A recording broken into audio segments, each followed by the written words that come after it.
anyway, and you don't start at the bottom. You have to take a lift up. Was that your first time to Mount Baldy? It was first time skiing. First time. And it's sleeting.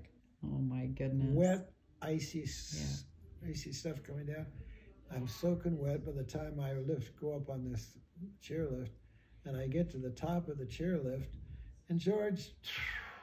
Oh no. And I'm there, standing. Oh no. And I'm getting soaking wet. Oh my goodness. And freezing. And I said, what? This is the craziest sport in the world. So I start inching my way, trying to figure out how to make the ski work. Right. I couldn't do very well. I got down and I saw him going down that way. I'll go that way, and go down this. Took me a long time, but I finally get down to where there's another chairlift, and it's a XXX chairlift, whatever you call it. And so it goes up like this, and so I get aboard this chairlift, and I go up to the top of this mountain. Oh no. And I didn't know what to do then, because I can't ski. How am I getting down from the mountain? What a stupid thing to do. And then this lady gets off the chairlift with two little kids. And these kids are, and I'm going to follow those kids. Yeah. I follow them down. And I'm getting down as much as I can. I can't keep up with them, but I'm following. I get to the bowl. There's a bowl there. And there's George, and waiting for me kind of as he went from down and up. Right. And he said, come on, Doug, this is so much fun. I said, what do you mean it's fun? I'm going to kill myself going down this hill.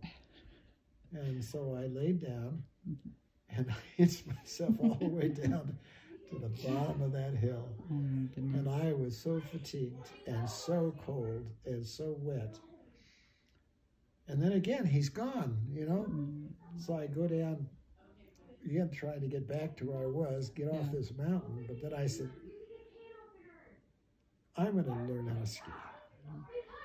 So I'm going to stay down there, and so I kept trying to learn how to ski down there, hiking up those hills, coming down, trying to figure out how to do it. And, but I was exhausted.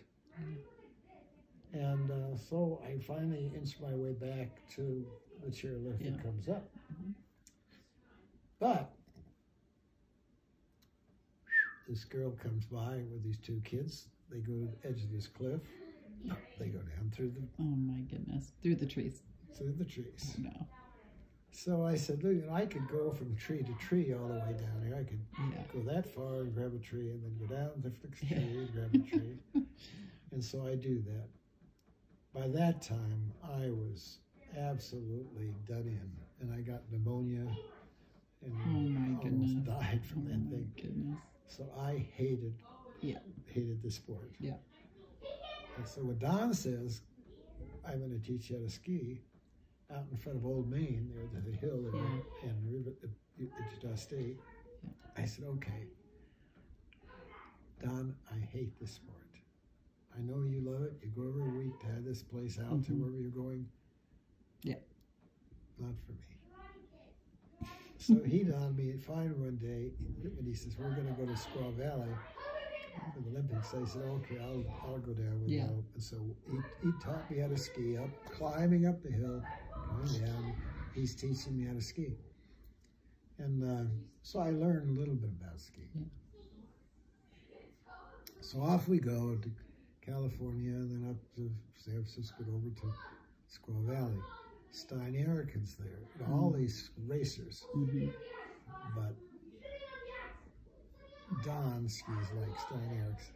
Oh, wow. So people would follow his tracks and think he was like, and he would, and I was learning how to ski still. And so we stay there for the Olympics, and then we're back here, and he takes me to Beaver Mountain. And there at Beaver Mountain, he spends some time and really gets me how to ski.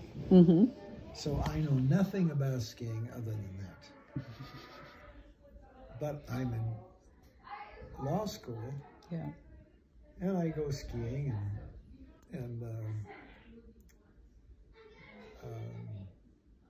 I've done some things, and the newspaper people hear about me somehow, and they want me to give the ski reports for Colorado, all the skiers. And where I'd have to get up in the morning about 5 o'clock, following the ski patrol people in all these ski areas, you know, Wow. in the state. Mm-hmm. Then in the afternoon, or evening, I had to call the bartenders to find out how people like skiing there. I had to make my story. Yeah. And so the Tivoli Brewing Company hears about it. They said, we're going to sponsor you. So they make posters with me, you know, the voice of Colorado skiing. And it's in every bar, you know. And I am the most famous skier ever. And I don't even know how to ski. That's so great. I said on the phone up Don, I said, Don, this is a craziness going on here. You wouldn't believe it. I'm in the ski business. And I'm head of the Colorado Ski Association. I got all these things. Yeah, I'll be right there. So he comes out. Wow. That's so funny. And so anyway, I'm now Fiedel Pfeiffer at Aspen, who's head of the Professional Ski Racing Association. And he's head of the ski school, along with one other guy. And Aspen wants to buy the ski area, but the ski school back. Oh. We will give you, if you'll sell us back, we'll give you buttermilk. Now, Aspen has a mountain. Yeah. Ajax. It's no place for beginners. Right. If you're going to learn how to ski, that's not the place to go. But, so they bought out near the airport this little ski area called Buttermilk. And so they're going to trade Buttermilk for the ski area. And so they do, and Fiedel Pfeiffer says, I'm out of here. I'm no longer head of the Professional Ski Racers Association. You got to take it over, Doug. So I'm... Wow. So I said, well, so I had set up a television show. Yeah. A Ski Meister ski school, you know, race between dual slaloms. Oh my goodness. Of professional ski racers on television show. Oh so I have a television show going for the Professional Ski Racers Association, which I am emceeing. I'm the voice there and putting it on. And I love it. And what we're going to do is... Is your skiing improving at this point? Or are you still... Much. Not much. I did want a ski event. I'll tell you how I did it. But anyway, so I'm having this craziness.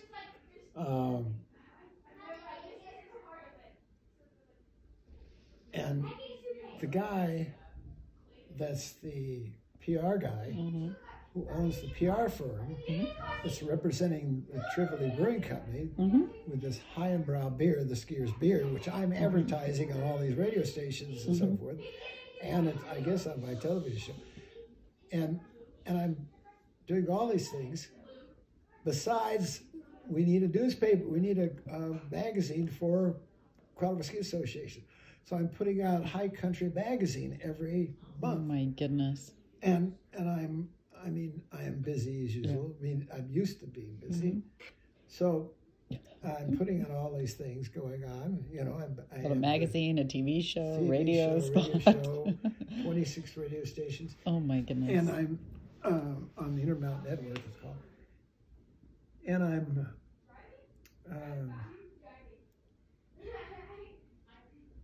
and I decided to put out a newspaper for the little place called The Hill, which is right next to University of Colorado Law School. So I put out this newspaper, and then I put out the coupon booklet for the university. So I've got all these things going. And so Don comes out, he's going to help me. And so meanwhile, a guy named Bill Rounds, who sells wheat in Kansas, loves skiing. he comes out. And so the head of this public relations firm, all the thing I'm doing, introduces me to him. And he says he wants a ski area out here. He wants to buy a ski area, $50 million. He wants to buy a ski area. So I said, okay, let's go do that. Yeah.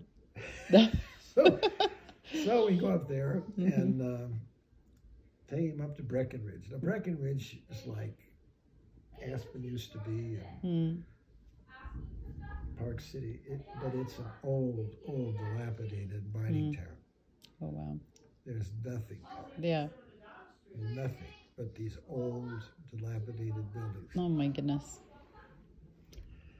So I said, okay, this is good. So we're selling this ski area, this Breckenridge. Yeah. Now it's the city as big as Provo. That's amazing. And that's what we did with Vail. There was nothing there at Vail. Oh, my goodness. Not even a building. Wow. Vail. Vail was between Aspen and Denver. Oh, my goodness. And you had to go from Loveland Pass. There wasn't a Dillon Dam or Dillon Tunnel where you could go under. Right. You had to go over the pass, come down, and then you had to go past, where Breckenridge was, on the north side of Breckenridge. And then you'd go down Vail Pass, which was always a terrible pass when it's snowing.